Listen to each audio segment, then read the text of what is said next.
નમસ્કાર ગુજરાત ફરી એકવાર એક નવા હવામાન સમાચારમાં આપનું સ્વાગત છે। આજે વાત કરવાની છે ગુજરાતના હવામાનમાં શું જોવા મળશે આગામી દિવસોની અંદર। જી હા મિત્રો, જણાવી દીધું ખાસ કરીને 3 થી 4 મોટી અને મજબૂત નવી વરસાદની સિસ્ટમો જે છે તે ખાસ કરીને સક્રિય બની ગઈ છે, જેના વિશે આજના વિડીયોમાં વિસ્તારથી વાત કરવાની છે અને તેને કારણે જ ગુજરાતમાં જે છે તે ખાસ કરીને આગામી દિવસોની અંદર ભારેથી અતિ ભારે વરસાદને લઈને આગાહીઓ પણ આપી દેવામાં આવી છે। જી હા મિત્રો, અત્યારે જે છે તે ખાસ કરીને બંગાળની ખાડીની અંદર એક મજબૂત સિસ્ટમ સાયક્લોનિક સિસ્ટમો જે છે તે અત્યારે સક્રિય બની ગઈ છે। તે મિત્રો અહીંયા તમે જોઈ પણ શકો, ખાસ કરીને અત્યારે તમે જોઈ શકો કે અહીંયા આ બંગાળની ખાડીનો વિસ્તાર છે અને બંગાળની ખાડીમાંથી એક મજબૂત વરસાદીય તીવ્ર વરસાદીય સિસ્ટમ જે છે તે લગાતાર ભારતના જુદા જુદા વિસ્તારો તરફ આગળ વધી રહી છે અને જેની અસર જે છે તે ગુજરાતમાં પણ જોવા જે છે તે મિત્રો મળી શકે। તો આવો મિત્રો જાણવાનું છે આજના વિડીયોમાં, ખાસ કરીને આ જ વરસાદની સિસ્ટમ વિશે, તેના વિશે મિત્રો જોઈ લે તો ખાસ કરીને અત્યારે જોઈ શકો આ કેટલા મોટા લેવલની વરસાદીય ખતરનાક સિસ્ટમ છે, જેને કારણે ગુજરાતના મોટાભાગના વિસ્તારોમાં આગામી કલાકોની અંદર કડાકા ભડાકા સાથે અને ગાજવીજ સાથેના વરસાદો જે છે તે મિત્રો તૂટી પડતા જોવા મળવાના છે। તેના વિશે મિત્રો આવો જાણી લઈએ શું કહી રહ્યું છે જીએફએસ મોડેલ।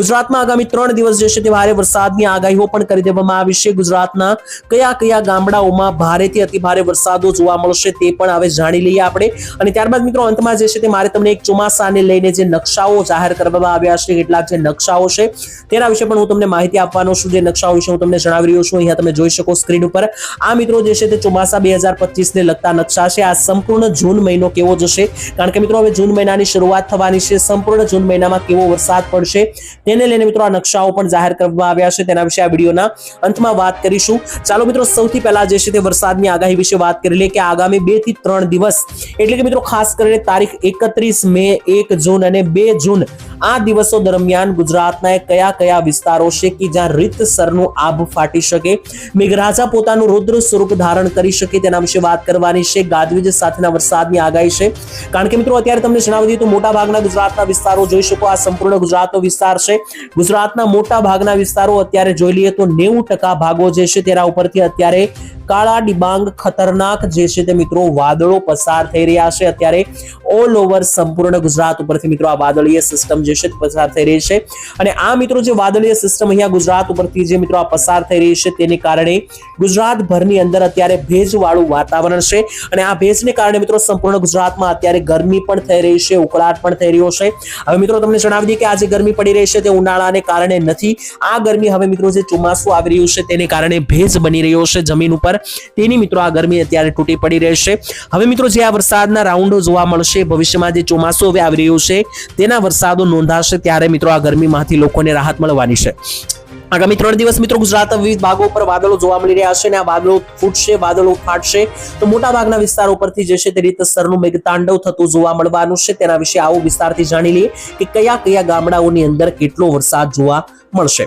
ઉત્તર ગુજરાતથી શરૂ કરીએ તો મિત્રો જોઈ શકો ઉત્તર ગુજરાતના મોટા ભાગના વિસ્તારો ઉપરથી ભારેથી અતિ ભારે વરસાદની સિસ્ટમો જે છે તે દેખાઈ રહી છે, જેમાં ઉપરથી શરૂઆત કરીએ તો જોઈ શકો આબુ અંબાજી રોડથી લઈને જારોલના વિસ્તારો, અંબાજીના વિસ્તારો, નીચે આવીએ તો ડુંગરપુર, ઈડર, ખેડબ્રહ્માના વિસ્તારો, હિંમતનગર, ત્યાંથી પણ નીચે આવીએ તો જોઈ શકો મિત્રો મોડાસાના વિસ્તારો, પ્રાંતિજ, માણસા, કડીના વિસ્તારોથી લઈને મહેસાણા, વડનગર, મોઢેરા, ચાણસમા, અરવલ્લી, પંચમહાલના વિસ્તારો, તેની સાથે સાથે હારીજ, રાધનપુરના વિસ્તારો, સાંતલપુર, દિયોદર, થરાદ, સુઈ ગામના વિસ્તારો અને આસપાસ મિત્રો બનાસકાંઠા, સાબરકાંઠા અને મહેસાણા, આટલા મિત્રો જે તાલુકાઓ છે તો ખાસ કરીને આ વિસ્તારો ઉપર ઉત્તરીય ગુજરાતમાં ભારે કાળા ડિબાંગ વાદળો જે છે તે બની રહ્યા છે, તેને કારણે આગામી 3 દિવસ જે છે તે ભારેથી લઈને અતિ ભારે વરસાદના સંકેતો જે છે તે મિત્રો સૂચવાઈ રહ્યા છે।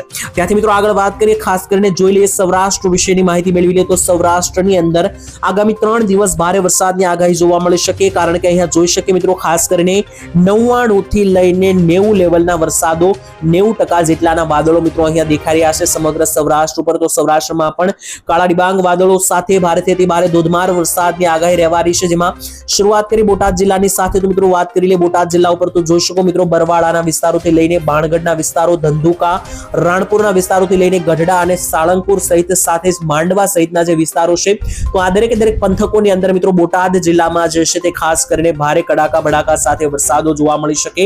આ વિસ્તારોમાં ભારે ઉકળાટ અને ગરમી થઈ પણ રહી છે। ત્યાંથી આગળ વાત કરીએ તો રાજકોટ જિલ્લા પંથક તરફ જોઈ લે તો રાજકોટ જિલ્લામાં મિત્રો જોઈ શકો સ્ક્રીન ઉપર દેખાઈ રહ્યું છે તે પ્રમાણે 88 થી લઈને 90% ની રેન્જમાં જે છે તે વાદળો કાળા કાળા ડિબાંગ ઘેરાઈ રહ્યા છે, જેને લઈને મોટા ભાગના વિસ્તારોમાં રીતસરનું આભ ફાટતું જે છે મિત્રો આપણને જોવા મળી શકે. તેમાં પણ આપણે વિસ્તારો વિશે વાત કરવાની છે. તો વિસ્તારો જોઈ લે તો ખાસ કરીને રાજકોટ જિલ્લામાં જે સરદાર લાગુના વિસ્તારો છે ત્યાંથી આગળ વાત કરીએ તો વિછિયા, કાલાવાડના વિસ્તારો, ગોંડલ સહિતના વિસ્તારો, તેની સાથે મિત્રો કાલાવાડની નીચે જેતપુર અને ઉપલેટાના જે વિસ્તારો છે, તો આ દરેકે દરેક ભાગ ઉપરથી ખાસ કરીને રાજકોટ જિલ્લામાં પણ ભારેથી ભારે વરસાદ બની શકે. ઉપર મિત્રો સુરેન્દ્રનગર અને મોરબી જિલ્લાની વાત કરીએ તો તેની આસપાસ ખાસ લીંબડી, સુરેન્દ્રનગર, ધાંગધ્રાના વિસ્તારો, કુડા, હાલવડ, માલીવા, નવલખીના વિસ્તારો, મોરબીના વિસ્તારો, વાંકાનેર, ત્યાંથી પણ મિત્રો નીચે આવે તો ખાસ કરીને જોઈ શકો વાંકાનેર, ધરોલ, સાવડી, જામનગર, આ મિત્રો જે બોર્ડર છે ખાસ કરીને જામનગર થી લઈને અહીંયા મોરબી અને સુરેન્દ્રનગરની આ ત્રણ જિલ્લા ઉપર મિત્રો રીતસરનું જે છે તે આબ ફાટતું જોવા મળી રહ્યું છે. અહીંયા પણ 80 થી લઈને 90% રેન્જના વાદળો પૂરા જોશમાં આગળ વધી રહ્યા છે.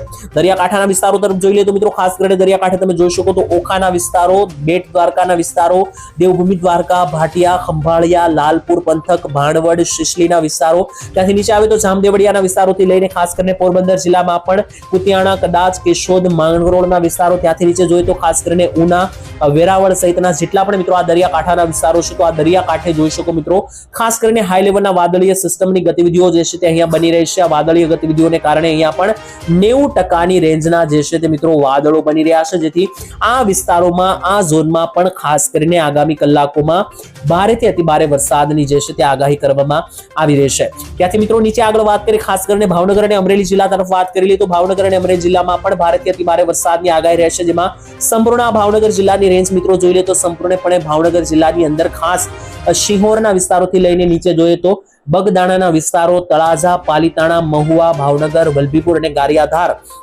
આ વિસ્તારો ઉપર પણ મિત્રો તીવ્ર વાદળોની સિસ્ટમ, કાળા ડિબાંગ, ઊંચા વાદળો અહીંયા મિત્રો ભ્રમણ કરી રહ્યા છે, જેમાં 80 થી લઈને 90% રેન્જમાં અહીંયા પણ વાદળો છે, જેથી આ વાદળો ફૂટવાને કારણે ભારે વરસાદની ભીતિ બની શકે.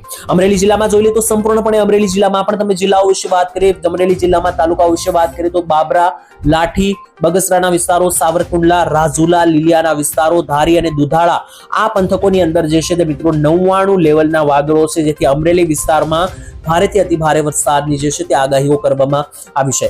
જુનાગઢ જિલ્લામાં જોઈએ તો મિત્રો જોવા જઈએ તો જુનાગઢ જિલ્લામાં ઓછા વાદળો છે, ખાસ કરીને 70 થી 80 લેવલના વાદળો જોવા મળી રહ્યા છે, જેથી અહીંયા મિત્રો મધ્યમથી હળવા છૂટા છવાયા ઝાપટાઓ જે છે તે જોવા મળી શકે. ત્યાંથી આગળ મિત્રો કચ્છ જિલ્લા વિશે જોઈએ તો કચ્છ જિલ્લાના જે દક્ષિણીય ભાગો છે, જેમ કે રાપર, મણફારા, ભચાઉના વિસ્તારો, ગાંધીધામના વિસ્તારો, ભુજ, સિસાગઢ, માંડવી, મુન્દ્રા અને નલિયા, આ વિસ્તારો આસપાસ મિત્રો જે છે તો તીવ્ર વાદળો સૌરાષ્ટ્ર તરફથી આગળ વધી રહ્યા છે, જેથી આ વિસ્તારોમાં પણ મધ્યમથી હળવા છૂટા છવાયા રેડા ઝાપટાઓ જે છે તે જોવા મળી શકે. દક્ષિણ ગુજરાતના વિસ્તારો જોઈએ તો દક્ષિણ ગુજરાતમાં વડોદરા બોર્ડર થી લઈને નીચે વાપી બોર્ડર સુધી આ જે પટ્ટો રહેલો છે, આ પટ્ટામાં મોટા ભાગના વિસ્તારો પર જે છે તે ખાસ કરીને કડાકા બડાકા સાથેના વરસાદની ગતિવિધિઓ જોવા મળી શકે. જેમાં વિસ્તારો વિશે જોઈ લે તો ખાસ કરીને છોટાઉદેપુરના વિસ્તારોથી લઈને બોડેલી, છોટાઉદેપુર, વડોદરા, ખંભાત, આણંદ, ભરૂચ, રાજપીપળા, અંકલેશ્વર, ઉમરપાડા, ડેડિયાપાડા, કોસંબાના વિસ્તારો, સુરત, વ્યારા, નવસારી, વલસાડ અને આસપાસના મિત્રો જે બારડોલી, આહવા, ડાંગ સહિતના જે ભાગો છે, તો આ દરેકે દરેક દક્ષિણ ગુજરાત ભાગમાં પણ એક મહારાષ્ટ્ર પરની જે લો પ્રેશરીય સિસ્ટમ છે, વરસાદી સિસ્ટમ છે, તે આગળ વધી રહી છે, જેથી દક્ષિણ ગુજરાતમાં પણ ભારે વરસાદની આગાહી છે. વાત કરીએ મિત્રો ગઈકાલે કયા કયા વિસ્તારોમાં વરસાદ નોંધાયો હતો, તો ખાસ અપડેટ મારે તમને આપવાની છે. એક નકશાઓ મિત્રો જાહેર પડી રહ્યા છે, તેના વિશે વાત કરીએ. ચોમાસાને લઈને પણ અપડેટ છે અને ગઈકાલે ક્યાં કેટલો વરસાદ પડ્યો તો જોઈ શકો મિત્રો ગઈકાલના વરસાદના અહીં આંકડાઓ જોઈએ તો અરવલ્લીમાં 2.5 ઇંચથી વધારે વરસાદ નોંધાયો, પાટણમાં પણ 2 થી 3 ઇંચ વરસાદ પડ્યો, મહેસાણામાં પણ 2 ઇંચ જેટલો વરસાદ પડ્યો, તેની સાથે બનાસકાંઠા, સાબરકાંઠા, ગારિયાધાર, આ પંથકોની અંદર મિત્રો 1 થી લઈને 2 ઇંચના વરસાદો જે છે તે નોંધાયા છે. ઉત્તર ગુજરાતમાં તો 10 ઇંચ જેટલો ટોટલ વરસાદ ગઈકાલે પડ્યો છે. એટલે કે મિત્રો જે સિસ્ટમ વિશે આપણે વાત કરી રહ્યા છે તે મજબૂત બની રહી છે, તેને કારણે ભારે વરસાદો પણ નોંધાઈ રહ્યા છે. ત્યારબાદ મિત્રો એક નકશા વિશે માહિતી આપવાની છે, ખાસ ખૂબ કામનો અને ઉપયોગી મિત્રો આ નકશો છે. નકશો ખાસ ધ્યાનથી મિત્રો જોજો અને સમજજો. આવનારો મહિનો એટલે કે મિત્રો જૂન મહિનો છે, તેમાં ચોમાસું પણ બેસી રહ્યું છે. જૂન મહિનોને આ નકશો જે છે તે સારી રીતે સમજાવી રહ્યો છે. સૌથી પહેલા મિત્રો આ જે 4 નકશા છે તેમાંથી આ પહેલો નકશો છે તે જૂન મહિનાના પ્રથમ 5 દિવસ દર્શાવતો નકશો છે, એટલે કે 1 થી લઈને 5 તારીખ વચ્ચેનો. બીજો નકશો મિત્રો 5 થી 12 તારીખ વચ્ચે, એટલે કે ત્યારબાદ મિત્રો બીજું અઠવાડિયું દર્શાવતો નકશો છે. ત્રીજો નકશો મિત્રો ત્રીજું અઠવાડિયું અને ચોથો નકશો ચોથું અઠવાડિયું દર્શાવે છે. એમાં મિત્રો વરસાદની ગતિવિધિઓ તમે જો તો પહેલા અઠવાડિયામાં મિત્રો ચોમાસું એન્ટર ગુજરાતમાં કરતું દેખાઈ રહ્યું છે, એટલે કે 1 થી 5 જૂન વચ્ચે જે દક્ષિણી ગુજરાતનો પટ્ટો છે, નવસારી, વલસાડ, આહવા, ડાંગ, સુરત, ત્યાં ચોમાસું એન્ટ્રી લે અને વરસાદો જોવા મળે તેવા સૌથી સારા સંકેત છે. ત્યારબાદ બીજા અઠવાડિયામાં ચોમાસું નબળું પડતું અહીંયા નકશામાં દેખાઈ રહ્યું છે. જોઈ શકો ખાસ કરીને 5 થી 12 તારીખ વચ્ચે ગુજરાતમાં ચોમાસું નબળું પડશે. ત્રીજા અઠવાડિયામાં પૂરેપૂરી સ્પીડ સાથે ચોમાસું આગળ વધશે 12 થી લઈને 19 તારીખ જૂન મહિનાની, અને આ તારીખો દરમિયાન મોટા ભાગના લોકો વાવણી પણ કરશે. જોઈ શકો પોણા ભાગમાં ગુજરાતમાં ચોમાસું બેસતું દેખાઈ રહ્યું છે. અને આજે અંતિમ અઠવાડિયું છે 19 થી લઈને 26 તારીખ દર્શાવતું જૂન મહિનાની, અહીંયા સંપૂર્ણ ગુજરાતમાં જે છે તે ચોમાસું એન્ટ્રી લેતું આપણને જોવા મળી રહ્યું છે. તો આ મિત્રો ચોમાસાને લઈને અને વરસાદને લઈને સંપૂર્ણપણે અપડેટ અહીંયા પૂર્ણ થાય છે. જો કોઈ નવી સિસ્ટમ બનશે, નવી અપડેટ આવશે, ચોક્કસ તમારા સુધી વિડીયો બનાવીને માહિતી તમારા સુધી પહોંચાડવામાં આવશે. હાલ મિત્રો આજ માટે આટલું જ રાખીએ છીએ. તમારા ગામનું કેવું વાતાવરણ છે તે કોમેન્ટમાં લખી દેજો. આવતીકાલે મળીશું નવા હવામાન સમાચારમાં. ત્યાં સુધી રજા આપશો. ધન્યવાદ. જય માતાજી, જય દ્વારકાધીશ.